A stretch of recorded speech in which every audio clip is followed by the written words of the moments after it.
I find that writing and letting your imagination flow is something very healthy. It's also something that I enjoy quite a bit. So today, that's what I'm going to do. This story will be called That Door Shouldn't Be Open. Let's see how it turns out. Tom was awakened by the sound of a bang. He had trouble falling asleep for a couple nights in a row, and tonight was no different. He took a deep breath, grabbed his phone, and checked the time. It was 3 a.m. 3 a.m. had been the regular waking hour for Tom. He'd lay in bed at 10, toss and turn for some time, and then sometime around 12 a.m. he'd fall asleep. He'd have some peace until he would hear a bump or a bang. This would wake him up and he'd stay up until it was time to go to work. Tom tried everything from exercise, meditation, and even not eating for a bit before work. But nothing would happen. On this night, he again laid there after the bang. He thought about his day, he thought about his friends, he even thought about work, which did not help at all. And then he thought about the door. Now, this door was nothing special. It was just a door that connected his apartment to his neighbor's unit. This was there because a couple years ago, this was all one apartment. However, he was told that this door should remain locked at all times. This was normal because obviously you didn't want anyone from the other unit just coming in. The thought was also kind of dumb because the landlord had the key to the lock. Not only this, but the unit had been empty for months. There was this man that lived there before. Well, he was nice enough. I mean, he wasn't noisy and he was clean. This in itself was a blessing. He laid in bed thinking about all of this.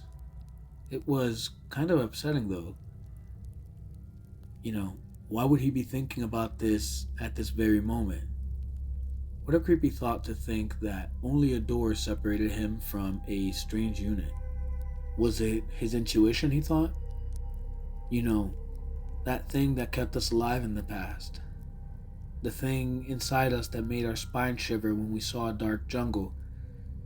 The thing that kept us from drinking at a pond that may have had crocodiles.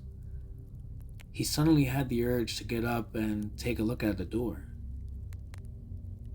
He put his feet on the ground, got out of bed, and began walking into the dark.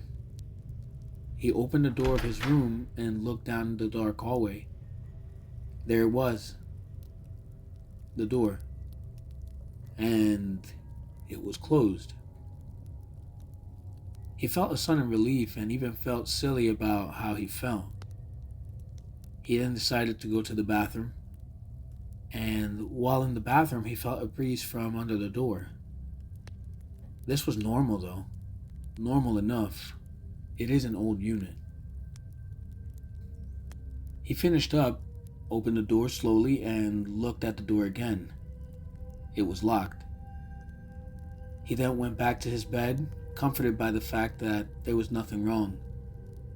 He closed his eyes and drifted to sleep. This time, though, he woke up because the covers were off him. The cold had kind of woken him up. He slowly opened his eyes and laid there for a second, letting his eyes adjust. He then started feeling for his covers. He felt for them, but they weren't on the bed. He then took a look around and was actually surprised that his door was open. A cold shiver ran down his spine. He got up slowly and looked into the hall. Everything was dark and silent. The only thing out of place was his bed covers, now on the doorknob of the door that should always be locked. Tom stood there for a minute just thinking. And that's it for now. That was a nice little exercise of imagination. Next time, maybe I'll finish the story.